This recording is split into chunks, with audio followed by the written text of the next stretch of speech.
Hey, welcome to Stunner Stage. My name is Stunner. This is my stage. Tonight, firstly, I want to thank a lot of people for watching the videos, commenting on the videos, and when I'm out there in public, saying hi to me and letting me know that you're checking them out. It makes me actually want to get back into the dungeon and do more videos with more Minnesota musicians, sound guys, venue creators, everybody that's involved in Minnesota music. So thank you for supporting it. Tonight is the last video of season 1. So I went and got my biggest buddy to come and do this one for me. He's been out playing music as long as I've been playing music. We came up in the Ryan's days and playing on Wednesdays and Thursdays, and he started out as a singer, then moved on to guitar, moved on to bass, moved on to keyboards. He's a multi-instrumentalist, been in many different bands. Some people might remember him from the 70s Sunshine Band, but everybody's going to remember him from Hairball. So without further ado, please welcome Mr. Brian HBK to Stunner Stage.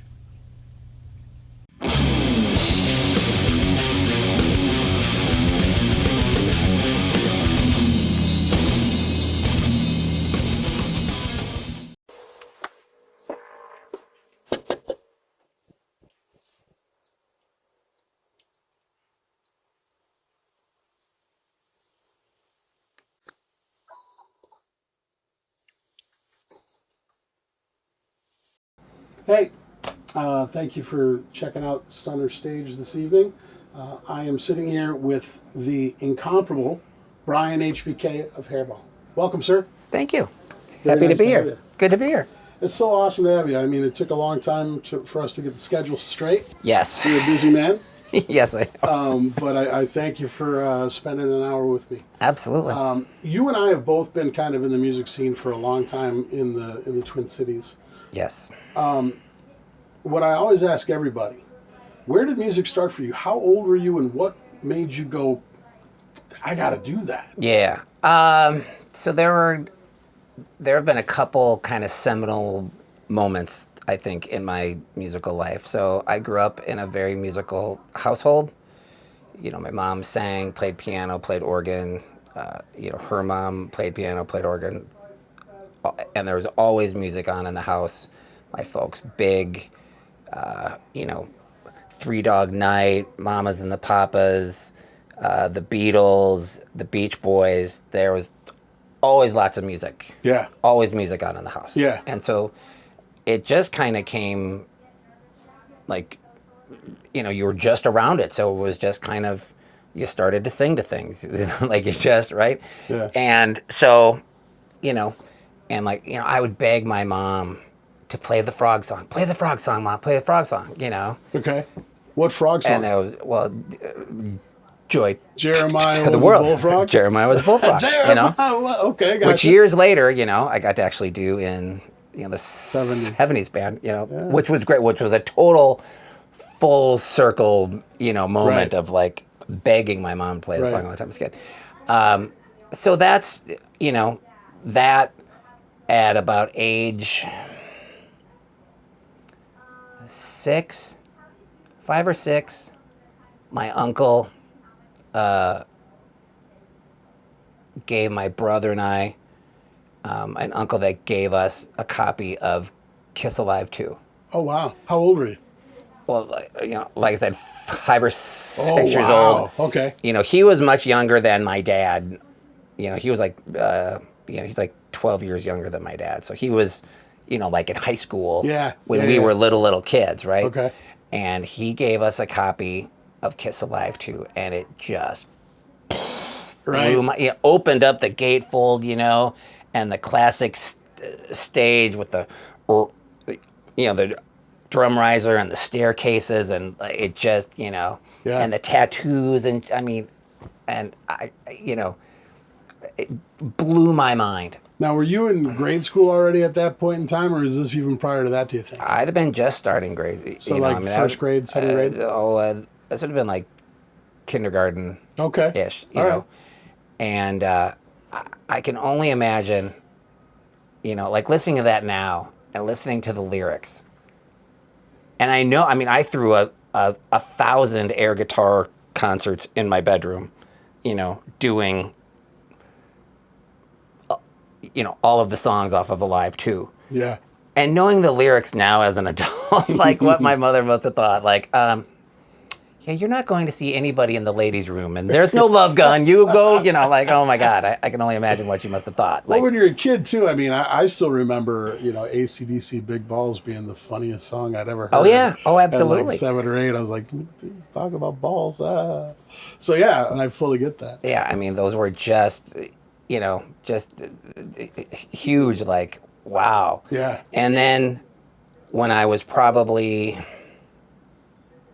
I don't know, 11 ish, 10 or 11, my older brother had his friends over and they rented The Song Remains the Same. Oh wow, okay.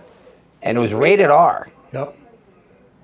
I don't know why, but it was. Well, that beginning with the machine guns and all that. Yep. Yeah. And so, like, I remember my dad going, "Yeah, you can't watch that. You're too young.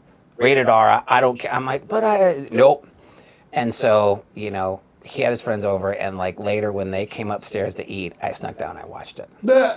and the end sequence, and it's still to this day, will bring the fur up on the arm. At the end, and the breakdown in Whole Lotta Love, when he does the woman, woman, and that whole sequence, and when he comes in and hits the big note and bottom Yep. hits the, I mean, ooh, like I get the chills just talking about it. Yeah, just thinking about it. Yeah. And that's as if I didn't already want to be Paul Stanley and Gene Simmons and Ace Frehley somehow. Yeah, like some kind of mixture. Right. That was like, oh, I want to do that. Right. That makes everything. Oof. So when you got into grade school, you're of the age like me. You had music class. It was there. Yep. So with your fascination with Kiss and Led Zeppelin, did you dive into music class head first? Oh yeah, I was always in music class. Always sang. Do you remember who your music teacher was in grade school? Yes, Mr. Nilsson, and he lived kitty corner behind me, and he had a son who's a year older than me, who I am still friends with. That's awesome. And I've talked to him on, have exchanged messages with his dad every now and again. Yeah. And that's one of the coolest things about social media and everything is it has kept us so much more connected. So I had three, I had the teacher in elementary school, junior high, and high school. And getting to reconnect with them throughout all these years has been fantastic. Unfortunately, my middle school music teacher just passed away almost exactly a year ago. Oh, wow. But I had reconnected with her. She's a wonderful lady. And my high school, I had been talking to, and actually ran into him at her funeral and had a chance to just go. It's been great to have the opportunity to go say thank you. Yeah. You guys have no idea what an impact you had on my life, what a big part of my life music has been and is. Yeah. And it's because of you guys. Like, you guys made it, each of them did something different. Mm-hmm.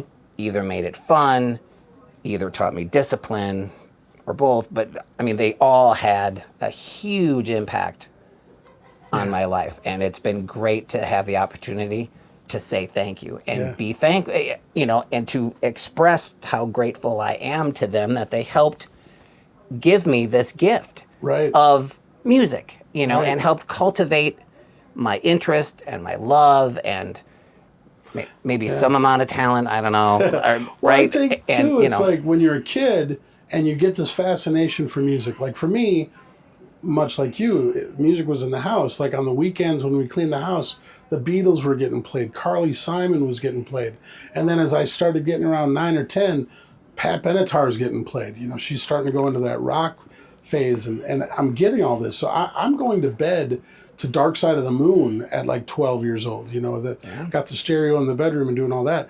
But about the music teachers, mine was Mrs. Hubach when I was in grade school at Parkway Elementary. And it was somebody that almost like showed me the key. Like I had this huge treasure that was all mine, and I didn't know how to crack it. Yep. And she was like, these are notes. This is how you sing.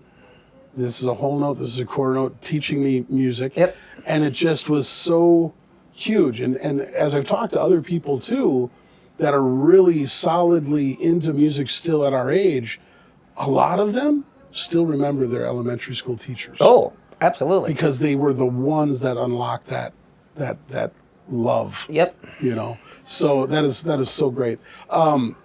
When did you start playing an instrument then? I started piano lessons at sometime like early to mid elementary school. Okay. Age. Now, formal lessons. I always sat and tinkered again. We had an organ, you know, with every sound, like all these sounds and percussion and like, you know. Oh, with little toggles on it? Oh, yeah. Yep, Had yep. 100 little toggles of, you know, flutes and, yeah, all kinds of stuff. Awesome. And so I would do that, and then I would, you know, harass my mom to teach me things. So I, you know, had some kind of rudimentary, I could do some Working stuff. understanding. And then it was like, well, you should take lessons. I'm like, oh, okay. So then in school, when, you know, you're in first grade or second grade and they're like, band, what instrument do you want to play? You went piano? You didn't have any other one? Because we all get the recorder, but then from there you move on. Like for me, I went on to cornet and then trumpet and then tuba and trombone. See, I stayed with vocals. So Okay. I sang. I went. You were choir? Yep. Okay.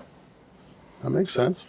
So instead of going instrument there, you went choir. And then sometime third, fourth grade, you decided you're taking formal piano lessons. Yep. Just because you wanted to. Yeah.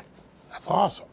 And were you still trying to find, like at that point in time when you're in that grade school scenario and you're thinking Kiss and Led Zeppelin, that's really the hard rock aspect of it. Piano doesn't really translate. Were you? No, and there was trouble with that, right? Okay. Like I'd have to go down and I'd have to practice my scales, or I'd have to do my thing, right? Yeah. You know, but I really just wanted to somehow get on stage and play "I Stole Your Love," Yeah, right? right, Or you know, right. whatever, right? And so it's, you know, there was always that, yeah, but I want to play Love Gun, Mom. Well, no, play your scales, right? And so that was, you know, that was the unfun part. So when did you move and either quietly and secretively go to guitar? Well, I got a when did guitar probably around the same time that I started lessons. Acoustic or electric? A little acoustic guitar. Gotcha. You know, like a half scale thing. It's, you know, about Yep. this big. I still have it. Nice. It's in horrible shape. It's all beat up, and I carved Les Paul into the headstock, right? And so I tried to plink around on that, and I could kind of do, you know, one note Right. stuff. I could follow, you know, I could hear Yep. and do like a note, you know, which couldn't later find on the- would help me. You couldn't find But the chord. the chord but you thing knew was what it not, was. yeah, that, you know, that didn't happen. Even got into my first band, rock band, How old? junior high, so 12. Nice. And, you know, I was the singer. And, you know, but always like obsessed over all the instruments. Like I just wanted to, you know, I wanted to do that. Right. And then it wasn't until probably high school when I really, like I remember when different people in my junior high bands would like if they went on vacation, I'd go, hey, do you want to leave your bass at my house? right? Do you want to leave your guitar at my house? They always look at me like, but sometimes they would, That's awesome. and I would sit and I like wouldn't leave the house for, like that whole weekend. And I would just sit and play and I would, like, oh my gosh, like I have a guitar at the house and an amp and I could play, right? Yeah. To some extent. Yeah.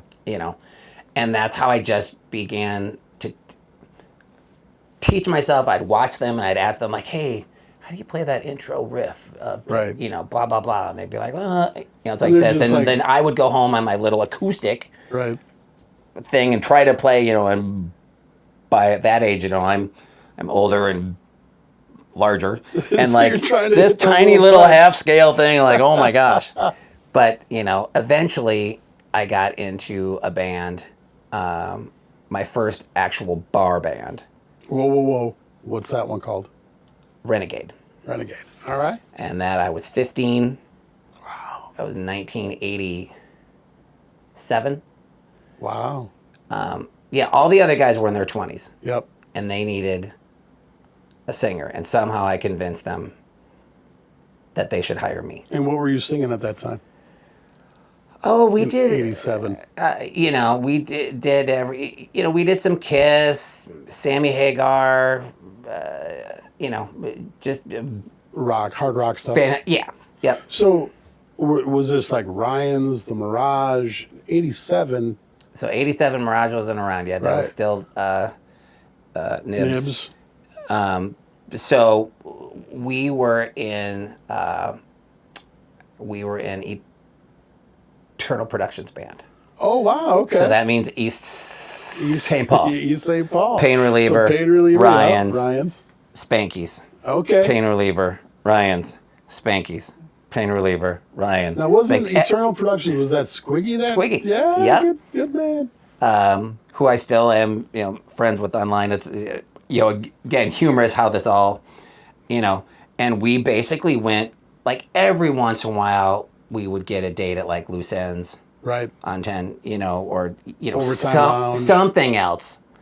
But generally, every week, every 3 weeks, Right. Yeah. round and awesome. round. And, of course, the scene was very different in the late 80s, Oh, yeah. Now, I mean, music you were was coming in, 7 I was nights a just week. going to say, you were in there when it was Monday, Tuesday, Wednesday, Thursday here, Friday, Saturday there, and then maybe Sunday off. Well, we played a lot of Sunday, Monday, Oh, wow. Monday, Okay. Tuesday. If you had like a Tuesday, Wednesday, I was like, oh, like Wednesday, man, that's almost Thursday. That's like That's a real night almost of the week, Thursday. right? We're getting there. Oh, yeah. I remember when we got our first Thursday night show. That was a huge deal, Yeah. And the bands today don't realize what it was like. No. I came in at the very end. So much more. I mean, we played those nights not because we wanted to, because we weren't very good. And by me, or we, I mean me, right? I mean, we were, I was 15, 16, 17, 18, on up, cutting my teeth, trying to learn how to do this thing better and better. And so we were relegated, thrilled to be in town clubs. Yeah. Right, like real clubs, like in the city pages. Like, look, our name is in the city pages, right? Did you get the picture in there? Well, eventually, yeah. after a few years. Yeah, I used to have to call him on Monday and say, hey, you got that picture, right? Make sure it's in there Wednesday. Yeah. I'd call him Monday morning all the time. That's a big deal. Yeah. Again, the bands today don't realize No. what that was like. No. Of just, you had to cut your teeth. Nobody went and played a weekend, like out of the box. Unless, you came out of,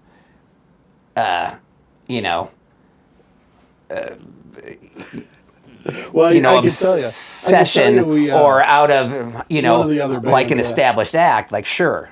Avalanche came out in 92. So it was after all that. But we came out and the first thing we did was we went and opened for the Regime. And we did that like 4 or 5 times. And then next thing you know, we're doing our Friday, Saturdays at Ryan's. Yep. And it was like, that just became the club. Yep. Now, I was telling a buddy of mine the other week that That damn pole. Anyway. The pole was there. I used that pole as an instrument a few times. But I was telling a buddy the other week, Avalanche was an original band that did covers too. We missed out on a lot of the original band stuff like Power Mad, Kubla Khan, all of those bands because we were over at Ryan's playing covers and originals. Yeah. So I still feel like we missed a little bit of the fun that we could have had.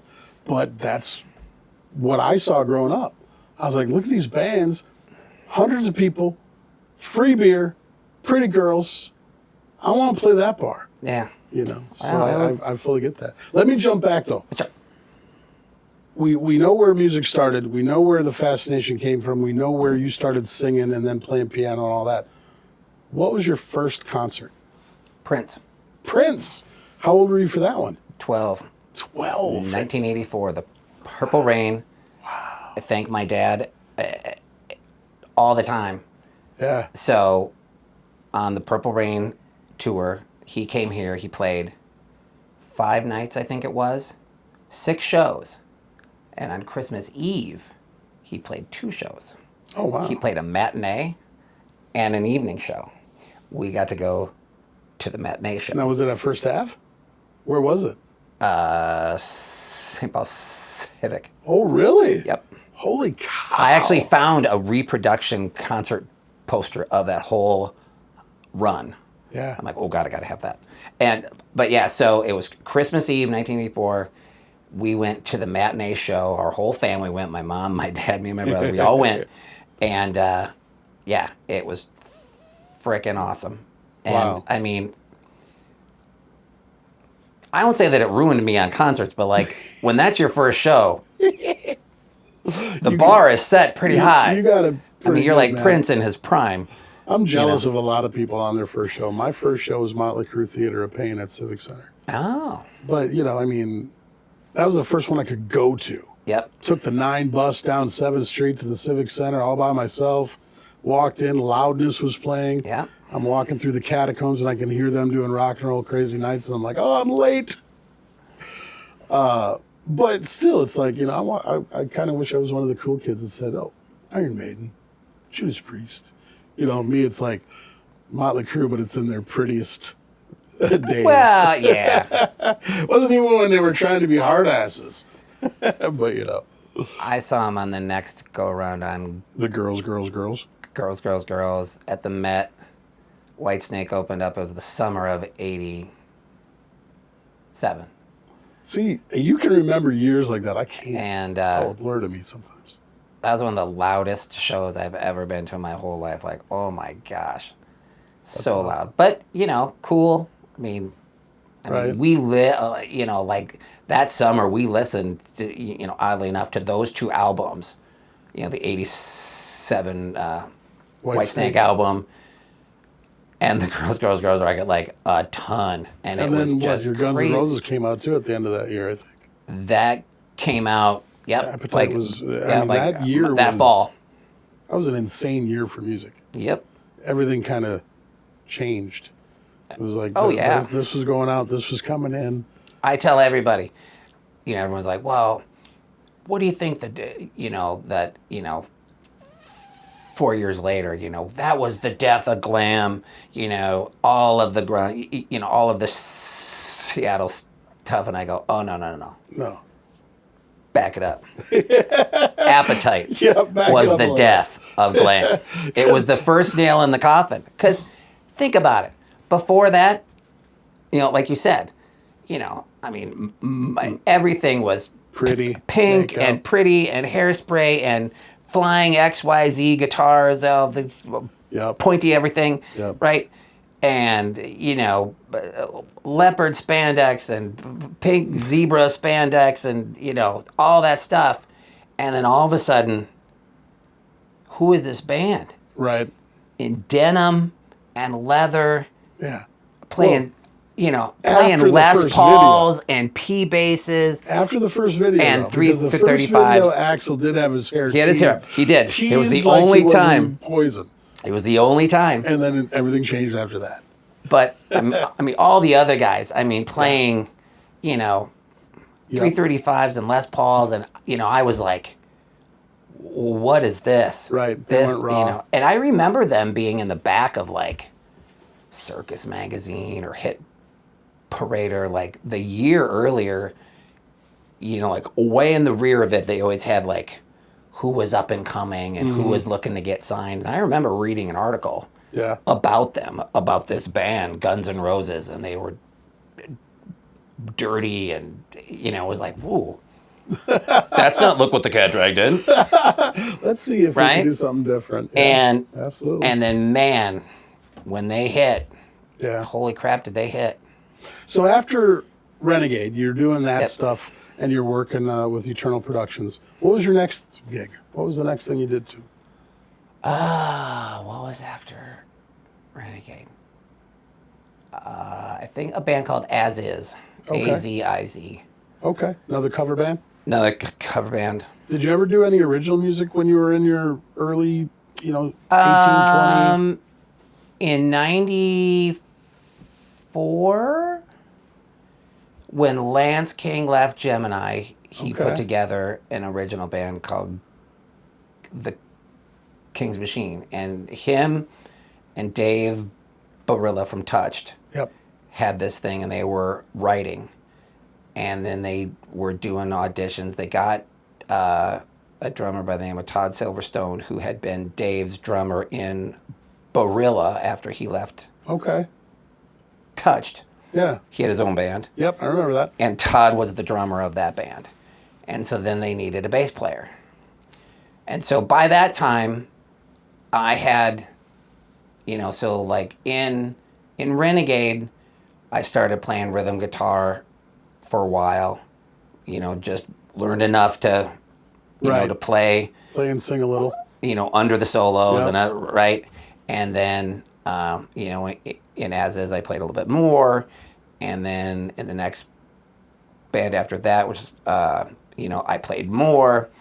And then I was starting kind of an original band, and we were writing, and we were just jamming a lot. And it started as a 4-piece, and I was going to play rhythm guitar and sing. Well, then the bass player of that group flaked out, left, and the other guitar player and the drummer at that time were like, well, why don't you just play bass? Yeah. You always talk about bass, like you're always looking at the bass, you're always, like,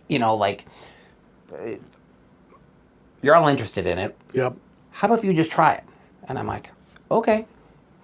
So I went out, I borrowed a bass from a friend, I showed up, we jammed, and it was like, oh yeah, let's do this. This is cool. And so I went out the next day, bought a bass, bought a practice amp, went in and played. And so we were jamming, we were writing, and then, Lance and I have been friends since, I'm trying to think how old I was when I met Lance. I was probably about 17 or 18. And always, at that time, Gemini was really hitting its stride, and it was yeah. like, oh my gosh. Oh, yeah. And so we were talking, and he was like, he had left Gemini, however that happened, they split, or, and he goes, yeah, I'm working with Dave from Touched. It's really great. We're writing all these songs, da-da-da-da. We need a bass player. We need this and that. And I go, hey, I'll do that. And I knew it because I'd actually asked about trying to be the second guitar player. And I'm like, yeah, maybe. And then he's like, I think we're just going to go 4-piece. Just have Dave play, I want it to be different than, how Gemini had was. been, and, so, okay, fine.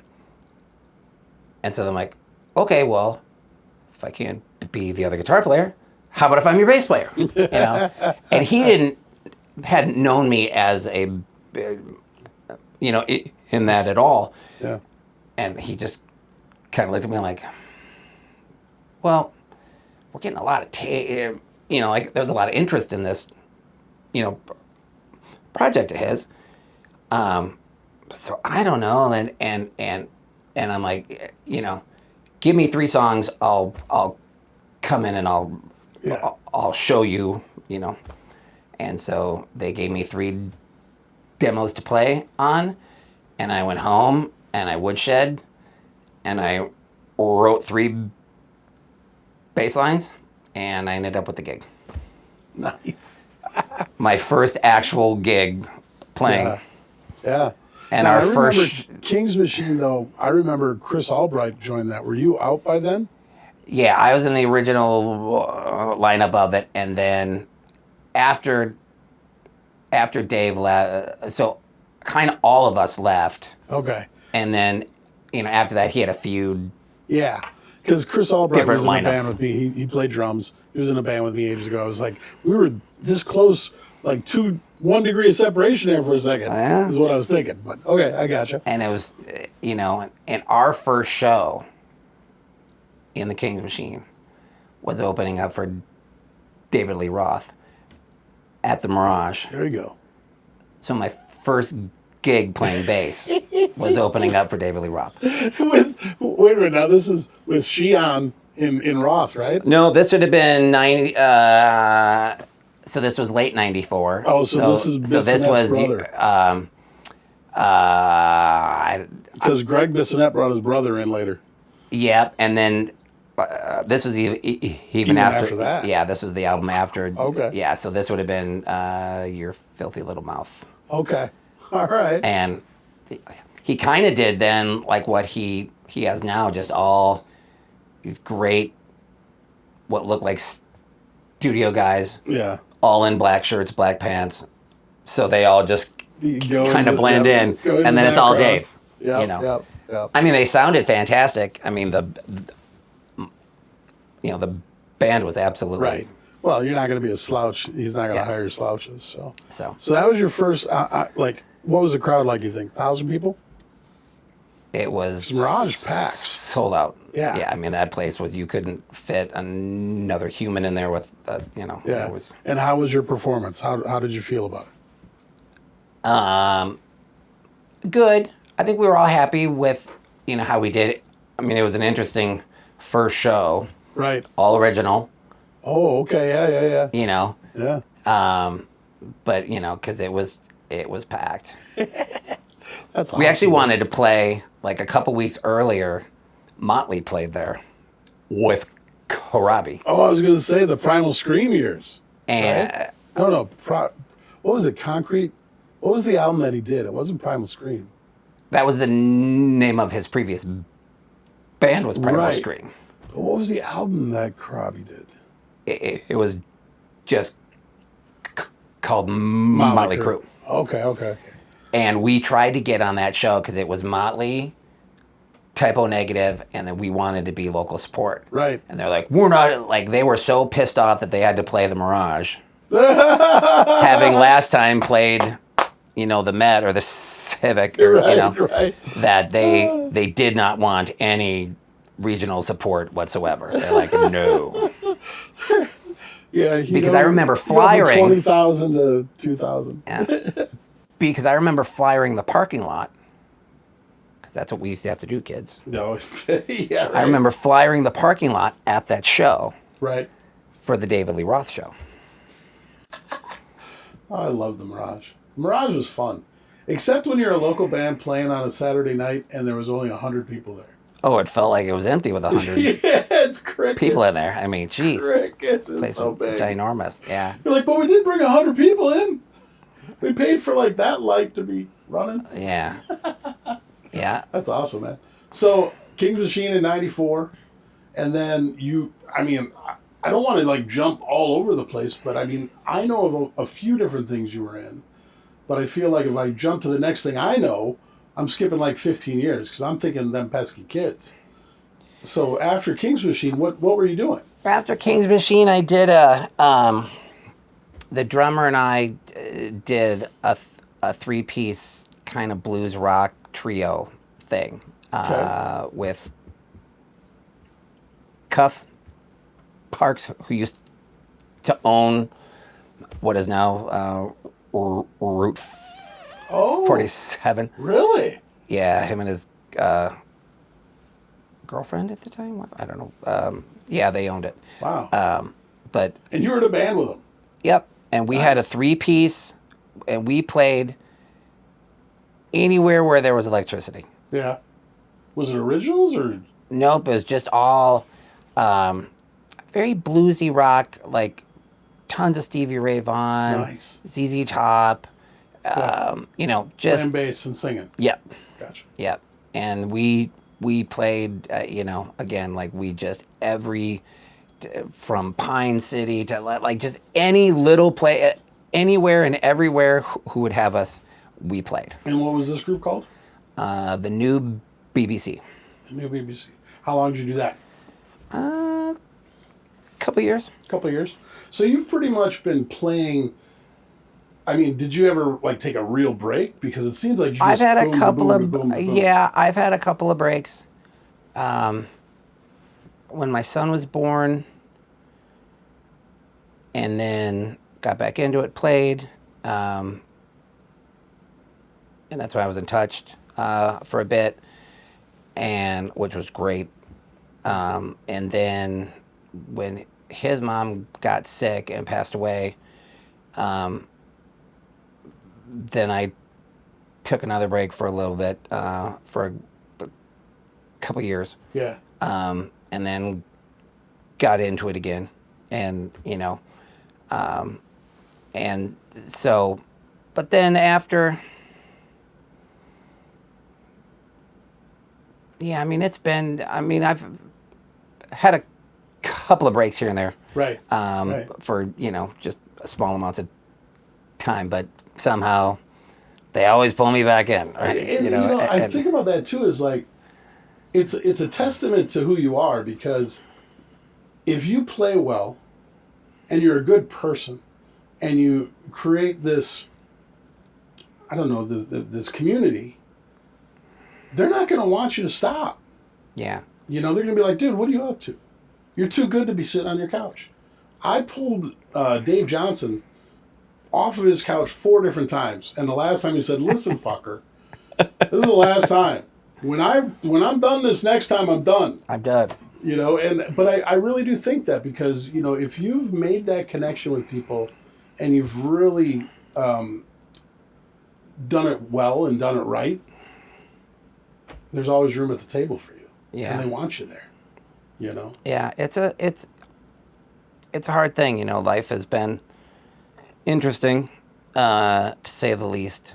Going through some of those things of having a kid lose a parent, and having to then raise him on my own, and then going through other relationships that had their problems, Yeah. which is as nice as I can say, and how that, I mean, it has been with me through at my absolute best of me and the absolute worst of me, Right. and everything in between, and somehow but that's the beauty of music too, right? I mean, it we all have a soundtrack of our lives, but for me and for those of us who then play as we go through those things too, I think it gives you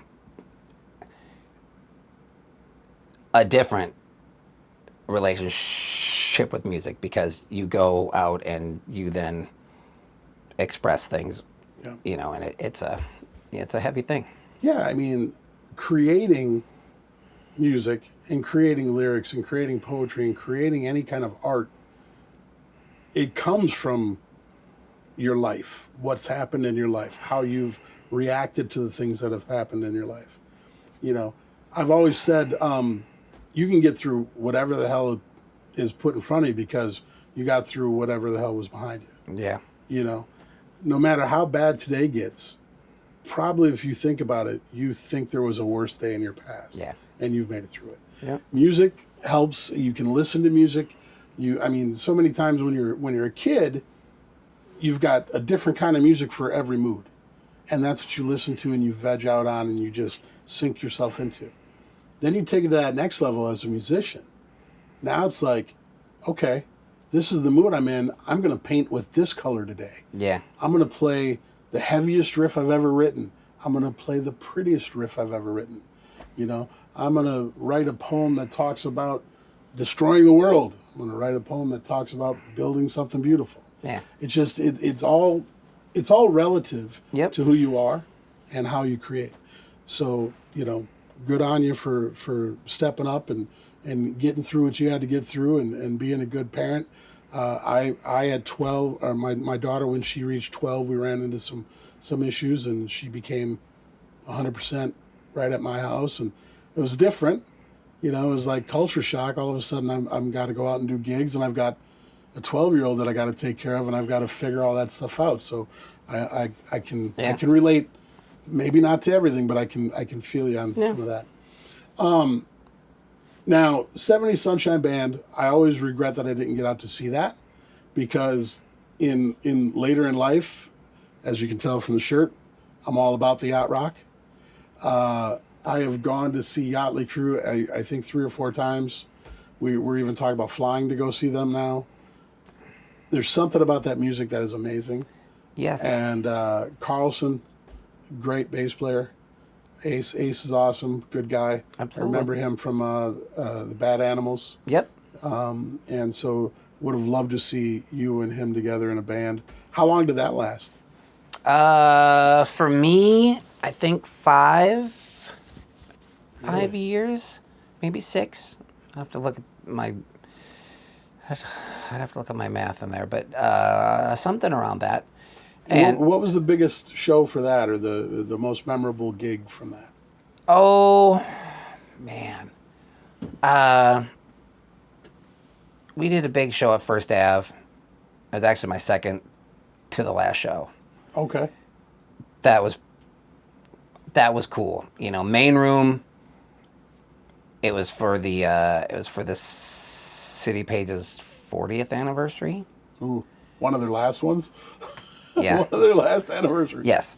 But, I mean, there's a great ABBA tribute who opened up for us, and the place was packed, and we had a fantastic show. We were on it that night. That was a different band. That was a super, like, it's odd how that happened. So I was actually on a little bit of a break about, well, I mean, you could count it in the weeks really, but it was, you know, and trying to get a couple things going. And on April Fool's Day, I posted a photo where I had photoshopped myself into this super bad leisure suit with an ascot and a comb over. I mean, super bad. And on April Fool's Day, I posted my new project. And it was, you know, the greatest hits of, you know, Anne Murray and the Carpenters and da-da-da, and right? Mm-hmm. And, you know, I had post, and within, like, minutes, my phone dinged. And it was Kenner. Oh. And he goes, hey, man, I saw your post. Kind of funny, but if you actually want to do something like that, I might have a gig for you. I'm like, what? Are you freaking kidding me? Again, all this music I grew up with, loved, absolutely loved. Yeah. And I'm like, tell me more. Like, what the hell? You know, because nobody had bands like that. No. Nobody did a band like that. Yacht rock wasn't really a thing yet. Right. Right? Yeah. So I'm like, okay, tell me more. I'm like, okay, yeah, tell me more. Oh, yeah, got these guys, and we're doing this thing. We're trying to get it together, but we just can't get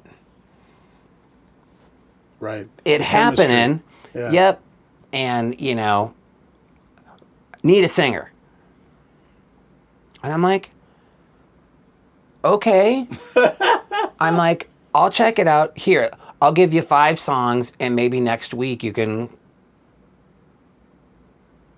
come, over and jam. And they're rehearsing at Jason Seal's old house in Bloomington. Yeah. And I'm like, okay, send me the address and send me 5 songs.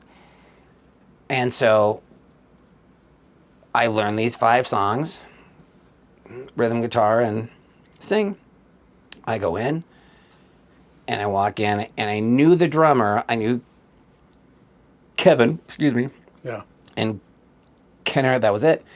And there was Tim Sweet was playing keys, although I did not know him at all. Right. And there was no other guitar player. And I should never be the only guitar player in a band. I just shouldn't be. Okay. Right? But, like, I could play through the, And so, like, we play through the songs. I think we played through all 5 songs. And I'm like, holy shit, this is fun. Now, the original idea was that it was going to be like 70s, more singer-songwriter, like America and Bread and, Jim Carpenters. Yep. And which over time, morphed into much more of, our litmus test was, did they dance? Okay, then it stays. Did they not dance? Right. So we definitely evolved and moved away from the 70s kind of singer-songwriter thing. Yeah. Because it's like, dude, we're going to have everybody asleep, right? Let's, and into like, the OJs and Sweet and, all the stuff that was much more up-tempo. And again, all like, they have to dance. But as the only bar band I've ever played in where people got up and like the dance floor was packed on the first song. Like usually you're like, well, hopefully by the end of the first set they're kind of up a bit and they're doing the first song. Or you take those songs that are going to do it and you place them. Like, oh, we'll put Shook Me All Night Long right here. Yeah. And we'll put Sweet Child of Mine right here. Yeah. No, this was first song, first set. You're like, holy crap. And we did it like, our first show, the first show we ever played was at Glick's downtown. And you just knew, like, well, it was like really well attended. Yeah. Which you're like, why are people here? Like, I was hoping this was like just kind of our first, like, hey, we'll kind of work out the kinks and do the thing, right? But it was like, wow, this is different. This is like, this is cool. But, and even in that first rehearsal, it was like, wow, this is cool. Sometimes when that chemistry is there, it's fun. just right. And that was a band who very much was greater than the sum of their parts. Yeah. Because nobody was, right. virtuoso. Yeah. But you held each other up. But everybody, it was just, there was something, and even when we moved through, because we ultimately had 3 different bass players, it always worked, like we found good guys. But it was just weird. It was a very different and fun. You were one there of from the my start of most, that. yes. That's awesome. Yeah. Okay. And just one of my, that was just a fun project. Great music, great songs, and just, and, the crowd reactions were crazy. When somebody comes up after the show and they're like, oh my God, you guys make me so happy, and they're so enthusiastic, like, you guys make me so happy. Yeah. You're like, okay, Okay. like, Thanks. wow. You're like,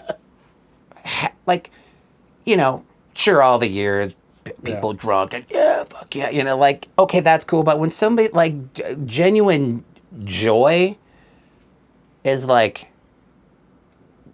that. That is a crazy thing about that music. It's That was like crazy. there's something about it that you're just smiling the whole dang time. It makes you happy. It's good stuff. Yeah. So the First Avenue show, second before you left, did they know you were leaving? At that point, yes. Yeah. So They didn't know where yet. Okay. They didn't know why yet. Nobody knew because Hairball hadn't made all of the announcements yet. So tell me how that happened, and what was your feeling when that happened? Because I mean, and I say that because at that time Hairball was big, nowhere where it is today, but it was moving. How did they sell you in it? What happened there? Well, so it's funny how many people in the Hairball organization, especially at that time, had roots all the way back to my, to 15-year-old Brian, 16-year-old Brian playing, at Spanky's, right? Obviously in those days, in '87, Slave Raider was, Yep. king shit of fuck mountain, right? I mean, Yep, they were everything, right? Yeah, I mean, they had just, they had gotten signed. The album was like all that stuff, Yeah. right? And I remember going, again, so the guys who I had joined that band, they're all in their low 20s. And, they used to take me along when Slave Raider would play the ballrooms, right? Because those were all ages shows. Yep. And I could go. Then after a little bit, I got a really bad fake ID. Not really so much to drink, but so I could go watch bands. Right. Right? That's what I wanted to go do. I mean, Yeah, just get me in the bar. I mean, like, that's how I saw Mannequin at the Mirage, Okay. who, and for anyone out there who remembers Mannequin, oh my God, what a band. Yeah. How they did not become huge, I have no idea. But anyway, so like we would go see, Slave Raider, at the Blue Note or at the Lakeside in Waconia or in Winstead or in St. Joe, just Yeah. wherever they were. If it was all ages, I got to go. Nice. And I remember running in to Chainsaw the first time when I was 15 years old. Yeah. And he looked over at me. He's like, "Hey, you having a good time?" I'm like, "Whoa, what the hell?" And oddly enough, years later, and this is I'm getting to your answer, I promise.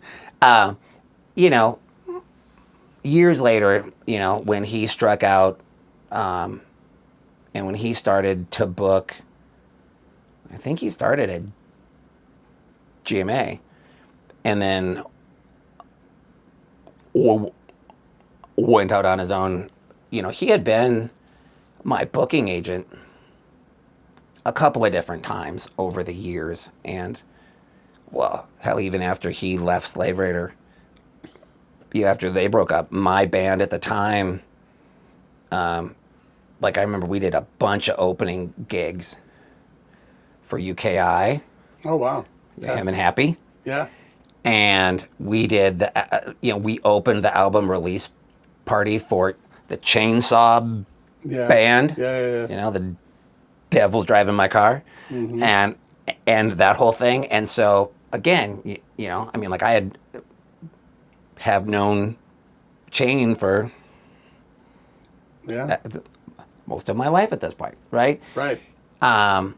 And so we had talked, after he was done performing with Hairball, I had talked to him. We had talked about, hey, would you ever be interested, if something happened, off and on for years. For any position in the band, or for singing or bass? What were you thinking? Bass. Bass. Okay. And so, and so, for a while, just, hit and miss. Like, hey, would you ever? What do you think? Hey, we might do this or we might do that, and I don't know, and and at different points in my life, I was like, yeah, I'm interested, and at other times I'm like, Yeah. I have a 12-year-old at home. I have a 13-year-old at home who really, right now, You got to be I can't, man. You gotta be there at I that got time. problems I got to deal with at home, and I'm needed. Yep. He needs me. Exactly. I can't not. Those are the most Go. formative years. Yeah. You got to be there. Yep. And so, but eventually,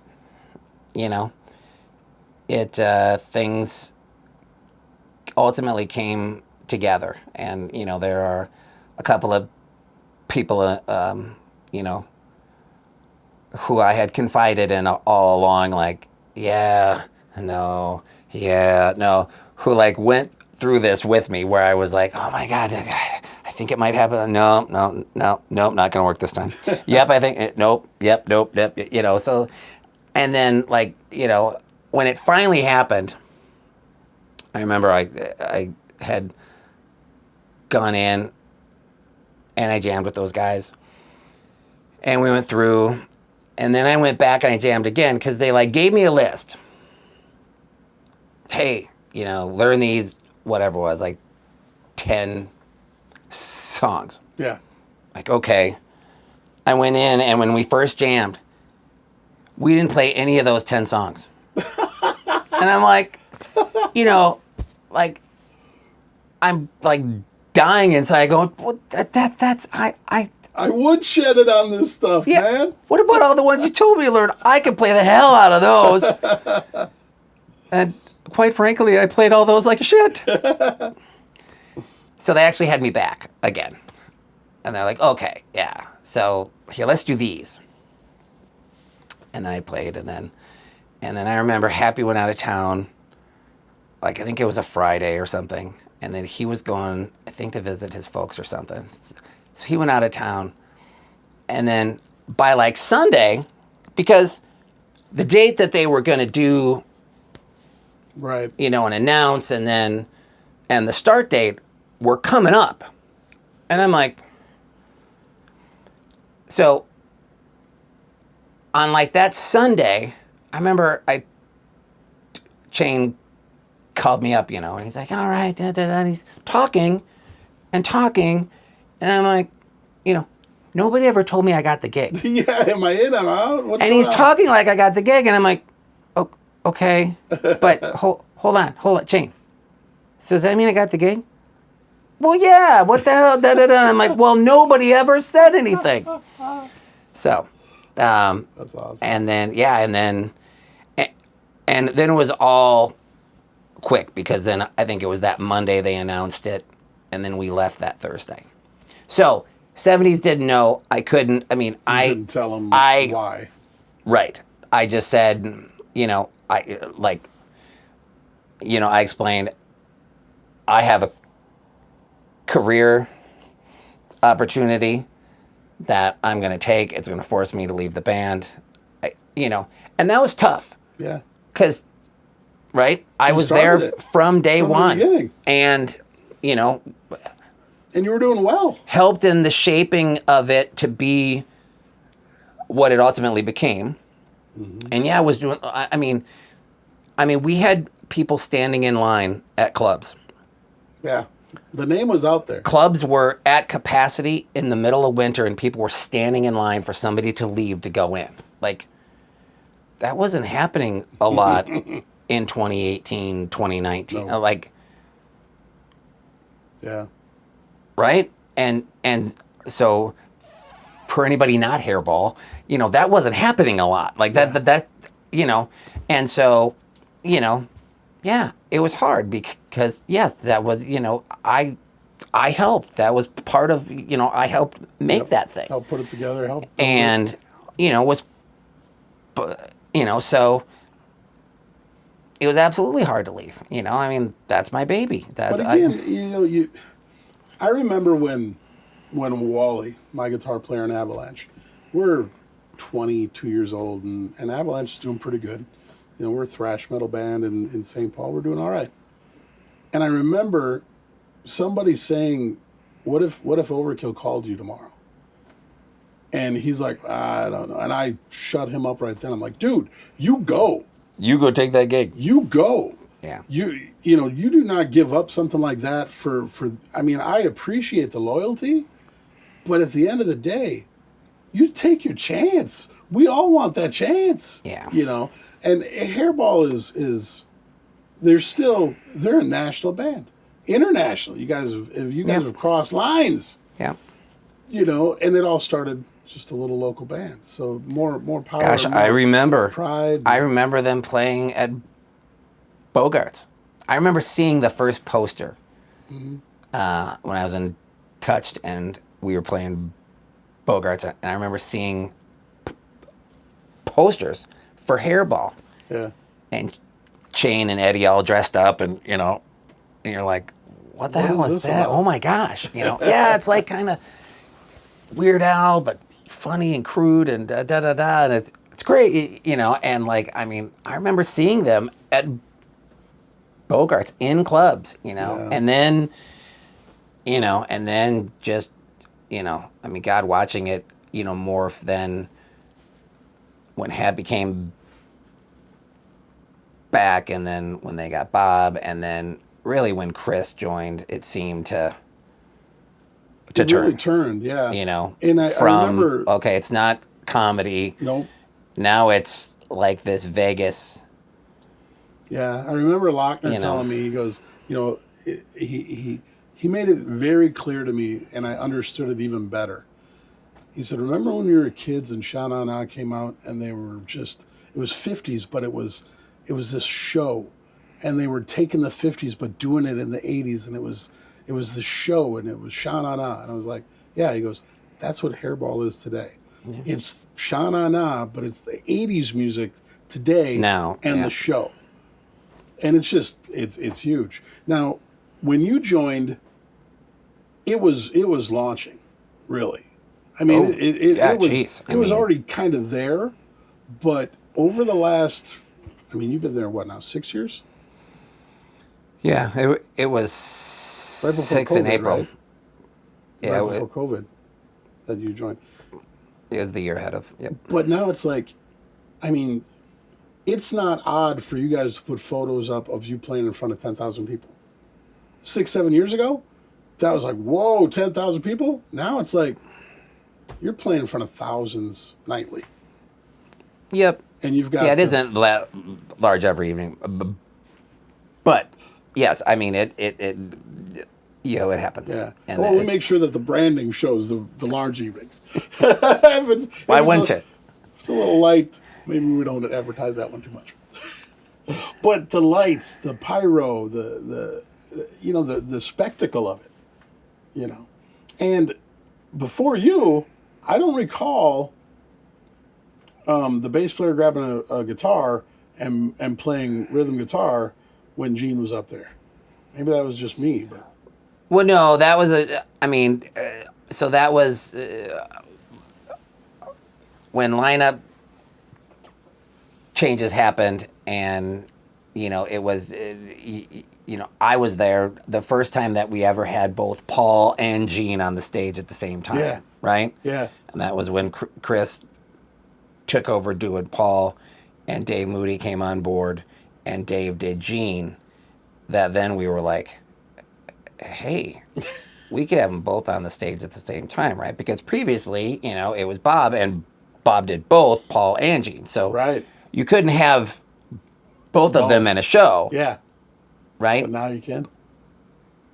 Once we could, well, then it was like, oh, well, that would be fun, right? What are you going to do then at that point? Yeah. And so, out of necessity to give Chris time to change into whatever he's going to do next, well, somebody has to play, guitar, or should, right? Right. And, that's a plus that, okay, no problem. I can do that. I mean, I happy is even gracious enough to let me play the solo in Rock and Roll All Night. So, but it's something I can do, That's awesome, man. and so it's great. I can go do whatever is needed. I mean, I also play guitar when we do Motorhead. Right. And, we've, there's talk about other characters and songs, and we always have that option, right? Depending on if if it's something that Dave might play bass on, we have now switched it, much like in real life, but when we first did Wasp, which we don't do often, but when we first did Wasp, He'd play the Black Widow bass and all that. Dave played the Black Widow bass, and I would play the guitar. Okay, all right. We now, much like Wasp, switched. He plays guitar, and I play the bass on it. So that's the other thing that's cool about you guys. It's the sets seems to always change. Like, when did you or how did the Rush come in? I mean, for you to be doing Tom Sawyer? Again, that is a ton of fun to do, and really came in. We're all fans of Rush, and since I joined, I have been asked, when are you going to sing something? When are you going to sing something? There it was. When are you going to sing something? There it was. And we've done a couple of benefits where Hairball will show up, and we'll just play, right? Mm-hmm. Just street clothes. Yep. And we'll just throw it on and play. And they would have me do a song, again, I can, Right. easy enough. Well, then it kind of came around. We started plinking around playing a couple of different Rush songs in soundcheck. There you go. And I don't know how it ultimately came up. Hey, we should, I think Happy would say, hey, we should do something. And I'm like, if we're going to play it, I go, we got to start with Tom Sawyer. Because there's no, that, and there's a little bit well, should we do Limelight? Should we do Hear the Radio?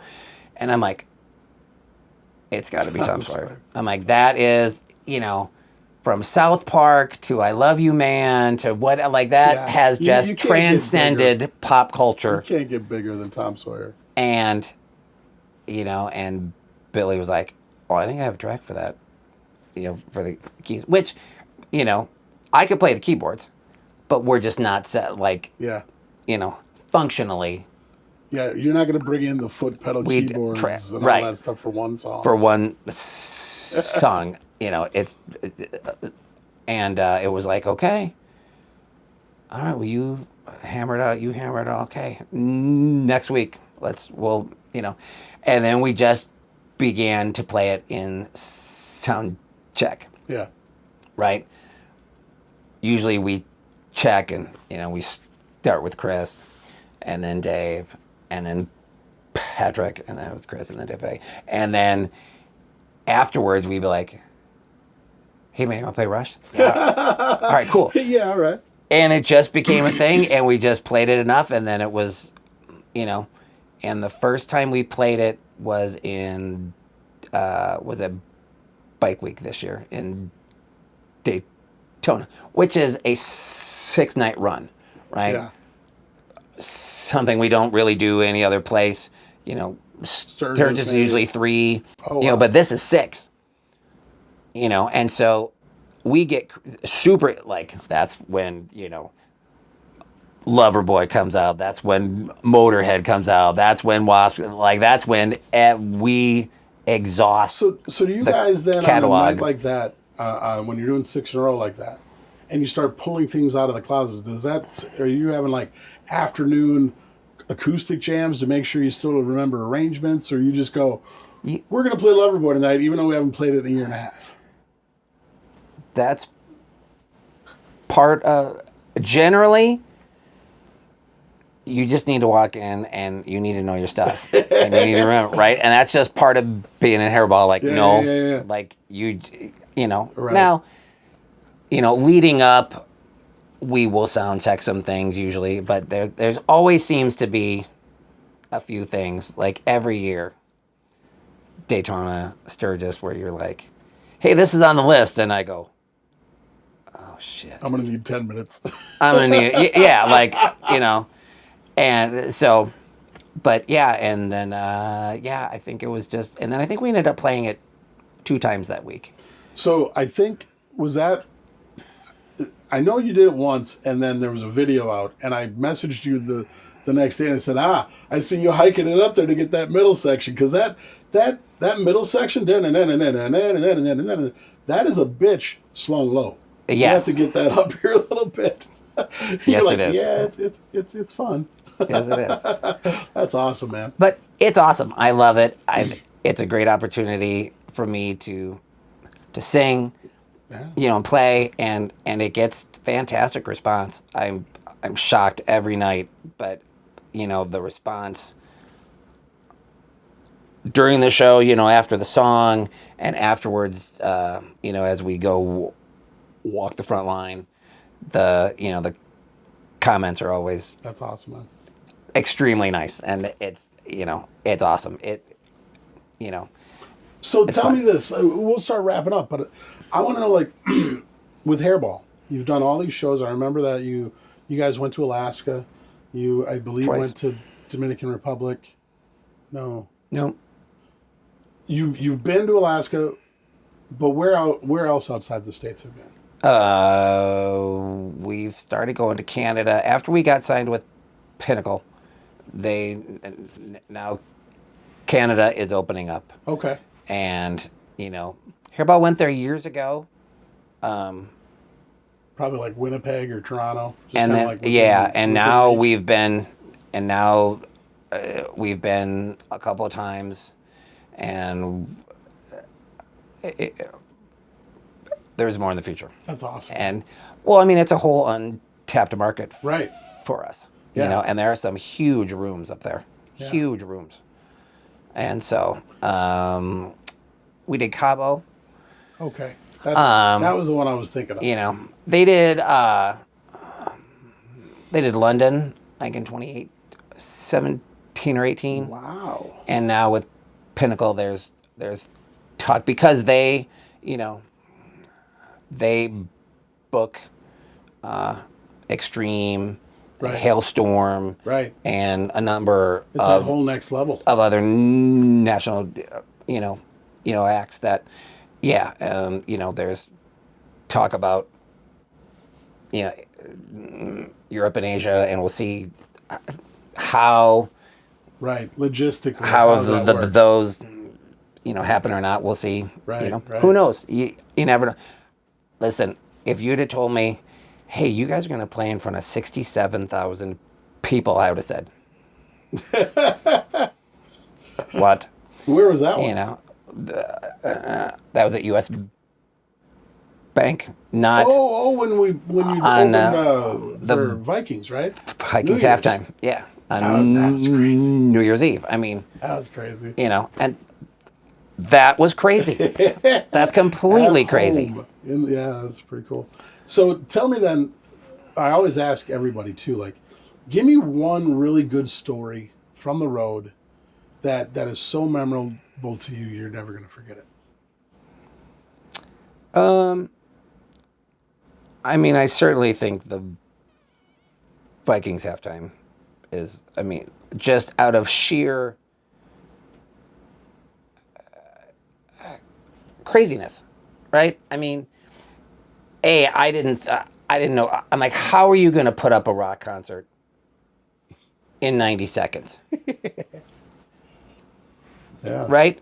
I mean, the stage is in 2 pieces. They wheel you out there. Like, how's everything attached and do the thing? And you're just like, oh, what? I mean, just a blur. So that wasn't your crew that did that. It was their crew that did that? Or how Our did crew, that go? well, our crew was there, but they have a crew who helps put like, like we were loaded up in the tunnel Yeah, I saw a video of that. on top of the two halves. The drums were on one half and the three of us were on the other half, right? And then the other two were underneath of it. And, when they, and it seemed like the 2 minutes before the end of halftime took, an hour, right? You're like, oh my God, there's another timeout. Holy shit. Another stoppage. And like, oh, we're sitting around, and then all of a sudden it's like, we're moving. And then all of a sudden we're like, whoa, everything's moving. And they are, there's like 10 people pushing us out and into the end zone and attaching. And then they're like, all right, you're on, go. And all of a sudden, Billy is counting off, shout it out loud. And off we go. Yeah. And the lights go down, we played 3 songs and you're done. But just such a blur of what the hell just happened. That's total rock star. And you're looking around like there's so many people. Like how? So and didn't you have wasn't there cheerleaders in front dancing? There were cheerleaders on each side dancing, and then they brought like 300 people, like a crowd Right. of I don't know who. Yeah. Like 300 people in front of the stage. So it actually felt like you're And then the playing, dance. yeah. It was totally bizarre. Like that's not real. Like just out of body. Yeah. For that East Side kid that fell in love with Kiss, Alive 2, now you're playing Kiss in front of 67,000 Other people, yeah. At your own Vikings stadium. Yeah. That was crazy. Yeah. That was crazy. That was crazy. And for a kid who in 6th grade we all loved Quiet Riot, when Quiet Riot opened for Hairball. That was weird. When did that happen? Last year. Really? Yeah. When we played and Slaughter and Quiet Riot opened up. Wow. Did you get any of them up to sing with you guys at the end of the night? I've seen you guys do that before, where Stephen Pierce will come up and do Round and Round. Those are also cool. Anytime an original artist comes out, and we've had Stephen a couple times, Sebastian Bach, Brett Michaels, Lita Ford, and in the past, without pre me, Paul Stanley, Gene Simmons, Rob Halford, That's pretty cool, man. Anytime an original artist hops up and plays with us and is like, you're like, okay, that's cool. I did my job. That's awesome. Like, that's way fun. That's, Well, and that being said, more power to you and the Hairball machine. Well, I thank wish you you. nothing but the best, and I thank you for coming to visit with me. I appreciate you having me. Thanks again. Good man. time. All right. Have a good night. We're out of here.